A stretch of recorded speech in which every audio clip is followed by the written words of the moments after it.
You wake in the night with the familiar ache in your chest. The woman beside you does not feel like she is beside you. She has grown distant, not in miles, but in spirit. The way she looks at you is different. It is not filled with adoration, but with quiet judgment. You have tried to love her harder, to prove your loyalty, to show her tenderness and devotion. Yet the more you offer, the more she slips away, as though love itself has become suffocating to her. You ask yourself, why is it never enough? Why does the love you give seem to create not gratitude but boredom, not closeness but distance? This is the invisible wound carried by men, a pain as old as civilization. And here, in the shadows of your confusion, a man once wrote down the truth you were never meant to hear. Carl Gustav Jung, the Swiss psychologist who dissected the soul itself, left behind a revelation that shatters the fairy tale. His message is not easy, and it is not romantic, but it is liberating. Jung warned that the modern man makes a fatal mistake. He confuses what women desire with what they say they desire. They ask for love, for attention, for tenderness. But beneath the surface of their psyche lies something darker, something far more ancient. What she truly longs for is not to be loved as an equal, but to surrender to the force of a man she can revere, even fear, even worship. And when you understand this, your identity shifts. You stop begging for affection, and you step into the realm of the untouchable. You stop trying to win her heart with sweetness, and begin to command her soul with presence. This is the transformation Jung offers. To see clearly that desire is not born of equality, but of polarity, not of comfort, but of awe. To reach this vision, you must first understand the foundation of his thought, the archetype he uncovered that explains the eternal hunger in woman's heart. For Jung, every man carries not only his flesh and personality, but also a deeper, collective inheritance. Inside him live the ancient forms of the psyche, the archetypes that direct his instincts and fantasies without his consent. Chief among them is the archetype of the hero, the king, the figure of divine masculine power. This figure is not invented by culture. It is not shaped by trends. It erupts from the unconscious itself. Women, Jung argued, carry their own archetype in relation to men, the anima projection. This is the veil through which they perceive you. When a woman looks at you, she does not see only you. She sees the myth she has cast upon you. If she projects weakness onto you, you will repulse her. If she projects majesty onto you, you will become her obsession. This is not about reality, but about the dream image that rules her unconscious. And this is why love alone never works. You can flood her with tenderness, but if her unconscious does not see in you the image of the king, she will eventually despise you for the very love you give. The tragedy of modern men is that they offer love in hopes of being seen as worthy, when in truth worthiness is never established through love, but through power, vision, and self-mastery. To her unconscious, the man who kneels to love her is no longer the man she can worship. In Jung's view, the feminine longs to be possessed by something greater than herself. It is not cruelty, it is the natural pull of opposites. The anima yearns to be overwhelmed, to be taken into the gravity of a force that exceeds her own. This is why women fall for men who are dangerous, untamed, or unattainable. They are drawn not to the man who showers them with devotion, but to the man who embodies a world larger than them. Jung made clear that when the masculine principle abdicates its throne, the feminine becomes restless, cruel, and destructive. The wound is not hers alone. It is the wound of a civilization that taught men to abandon their thrones in exchange for approval. It is the reason you suffer in silence when your devotion kills desire instead of strengthening it. This is not your fault. It is the hidden structure of the psyche, and Jung's revelation tears away the veil. Voce dis. To see this clearly is to free yourself from confusion. You are not being punished because you are unworthy, nor abandoned because you failed to love enough. The truth is that her psyche does not feed on comfort, but on tension. She requires a polarity to feel alive. Jung compared the psyche to an alchemical furnace, always burning, always transforming. For the feminine, this fire is ignited not by safety, but by surrender to something greater. That is why when you become too soft, too predictable, too giving, her unconscious interprets it as the collapse of the masculine. The very thing you offer to prove your worth becomes the evidence that you are no longer the force she can worship. This is the paradox that ruins men who think love is enough. Jung insisted that our greatest struggles are not with others, but with the shadows within ourselves. Every man carries a shadow, the unclaimed power he denies, because society has taught him to be harmless. But it is precisely in this shadow that the archetype of kingship, strength, and command lies buried. When a man refuses this shadow, when he chooses to be only good, only kind, only gentle, he emasculates himself. The woman's unconscious then revolts. She no longer feels the awe that fuels her devotion. This is not a conscious betrayal on her part. It is the deeper, irrational truth of her anima projection. She does not want you to vanish into her. She wants to vanish into you. Jung's brilliance was to see that every myth, every story of gods and heroes, is not a cultural accident, but a mirror of this inner structure. Think of the tales where women fall at the feet of gods or surrender to kings. These myths are not fantasies imposed by men. They are psychic patterns that have repeated for centuries. They reveal what her soul craves, even when her words cannot admit it. She may cry out for love, but what she really hungers for is transcendence through you. She longs to look at you and see not merely a man, but a doorway into a greater world. And here lies the burden. To become that doorway, you must face the part of yourself you fear. Jung called this individuation, the process of becoming whole, not by denying the dark, but by integrating it. If you wish to be worshipped, you cannot remain the harmless lover. You must embody your totality, the strength that can destroy, as well as the tenderness that can heal. The woman's desire awakens when she senses that you are not trapped in the cage of approval, but rooted in something beyond her. She wants to feel that her life is lifted by entering your orbit, that her chaos finds order in your presence.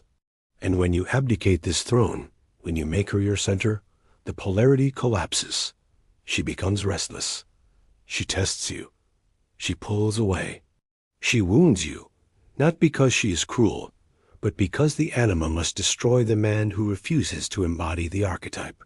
This is why so many men today wander in confusion, believing that love is rejected unfairly, when in truth, it is love misplaced. Jung himself lived this wound. His marriage to Emma was a battlefield of devotion and distance. He was often unfaithful, drawn to other women who represented the archetypes that haunted his soul. He was not a man of easy fidelity, but of restless depth. He recognized in himself the duality of what women projected onto him, the healer, the sage, the dangerous prophet. He carried the unbearable knowledge that his very presence could ignite worship or hatred in those who encountered him. And in this, he saw the universal truth. A woman does not love you for what you give. She worships you for what you embody. She wants to kneel before something that pulls her beyond herself, even if she resists it consciously. This is why Jung warned against chasing love as a cure. Love, when disconnected from power, becomes a sickness. It drains both the man and the woman. Only when the masculine reclaims its throne does love transform into something transcendent, a union rather than a bargain. It is not sentiment that binds the feminine, but awe. And awe cannot be begged. It can only be commanded by presence. So the question becomes, what does it mean to embody presence? Jung would say it is to stand in relation to your unconscious without fear. Most men run from their own depths. They hide behind roles, behind charm, behind the desperate offering of devotion. But presence comes when you no longer need her recognition to exist. It is the man who can sit in silence, rooted in his own reality, who exerts the most magnetic pull. The feminine does not worship chatter or apology. She worships the man whose silence carries weight, whose gaze unsettles, whose energy feels larger than the room. Jung discovered that the psyche naturally bends toward figures who embody archetypal weight. This is why prophets, warriors, and rulers have always been adored. They awaken in the collective unconscious the memory of the king, the father, the hero. When a woman perceives even a fragment of this in you, her soul leans toward you, often against her will. She becomes caught in the current of a force older than her personal desires. And when she does not find it, she turns cold, even hostile. Her rejection is not truly of you, but of the emptiness she feels in the absence of that presence. She cannot surrender where there is nothing greater to surrender to. Modern culture, blind to Jung's insights, has told men to win women by pleasing them, by erasing their sharp edges, by becoming endlessly accommodating. But this has only birthed resentment and disillusionment. Jung's revelation strips away the illusion.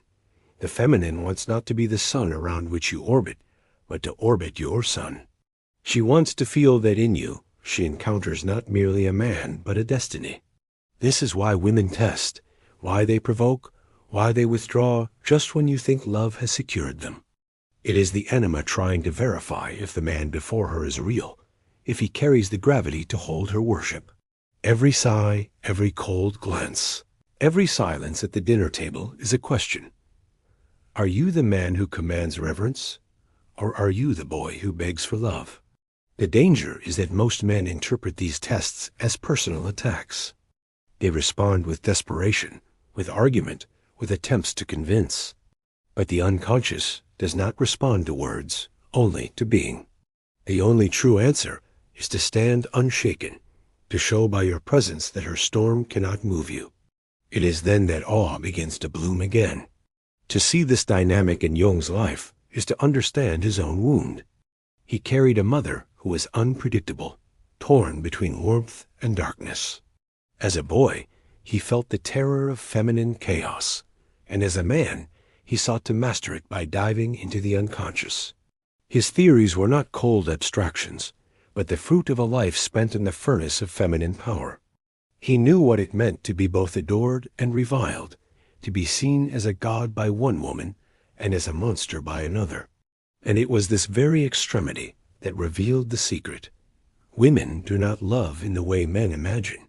They project gods and demons, and they worship the man who can bear their projection without collapsing. The tragedy of men who seek only to be loved is that they become fragile under projection. They beg her to see them as they are, not realizing that, to her unconscious, what matters is not the ordinary man, but the archetype he can channel. She does not want the plain truth of your humanity.